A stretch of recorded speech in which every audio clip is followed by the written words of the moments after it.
আচ্ছা, সৌদি মরিয়াম খেজুর, এটা হচ্ছে মায়া গাছ। পাতাগুলো কত সুন্দর, এগুলো হচ্ছে মায়া গাছ। এই দেখুন, ওই যে এবছর আমার এই গাছটায় একটা বাদি আইছে, যেহেতু তো গাছ আমার অনেক ছোট, সেহেতু বাদি যে মুচাটা আইছে এটা অনেক ছোট। এটা আছে মায়া, মায়া দেখুন, এটা আছে মায়া। এই যে এই দেখুন, আমি কোলে, যেহেতু খেজুর গাছ তো অনেক কাটা, আমি কোলে করে নিয়ে দেখাচ্ছি। এই দেখুন, এই দেখুন, এটা আছে মায়াবাদী। দেখুন, এই মায়া যে বাদিগুলো হয় সেগুলো এরকম ছাগলের নেদির মতো এরকম বাদি হয়।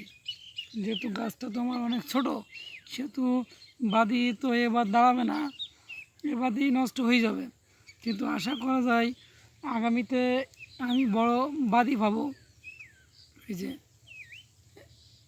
এই দেখুন, এগুলো তো ছাগলের নেদির মতো, এগুলো থাকবে না, একটু ঝরে পড়ে যাবে।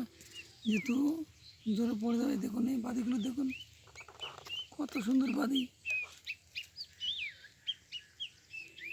এই বছরে প্রথম এই গাছটাই আমি দেখা পেলাম। আমার গাছ আরও আছে। এই যে আমার বড় শাড়ির চারা আছে, এই গাছে এখনও বাদি আসেনি। এই গাছে শুধু বগ বগ হচ্ছে। দেখুন এই গাছে গোড়ায় বগ, এই যে বালির ভিতর দিয়ে বগ বেরোচ্ছে। এই পাশে একটা আছে বালির ভিতরে বগ। এই গাছের 4-5টা বগ ছিল, কিন্তু আমি কাটি দিয়েছি, যেহেতু আমার গাছ ছোটো, তো আগে আমার গাছ দরকার। দেখেন, বগের পাশাপাশি আমি এবছরে এই বাদি এতে 4টা 5টা 6টা ফুল দাঁড়াইছে। থাকবে না, ঝরে যাবে। কিন্তু যেহেতু তো গাছ অনেক ছোট, এখন যদি নিই তাহলে দেখা যাচ্ছে আমার গাছটা গ্রোথ কমে যাবে, যার কারণে আমি নিচ্ছি না। এখন এই যে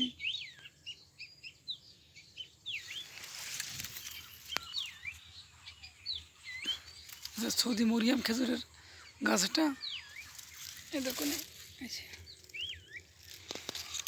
আমার এই গাছের বয়স 3 বছর হচ্ছে। বৃষ্টির থেকে শুরু করি 3 বছর। দেখুন আজকে 3 বছরের মাথায় আমি বগের চারা দেখতে পাচ্ছি। এই যে বগের চারা দেখতে পাচ্ছি, আমার এই গাছের মাঝে বাদি দেখতে পাচ্ছি। আগামীতে আশা করা যায় আপনাদের যদি দোয়া থাকে, তা আমি আপনাদের আরও অনেক কিছু দেখাতে পারবো।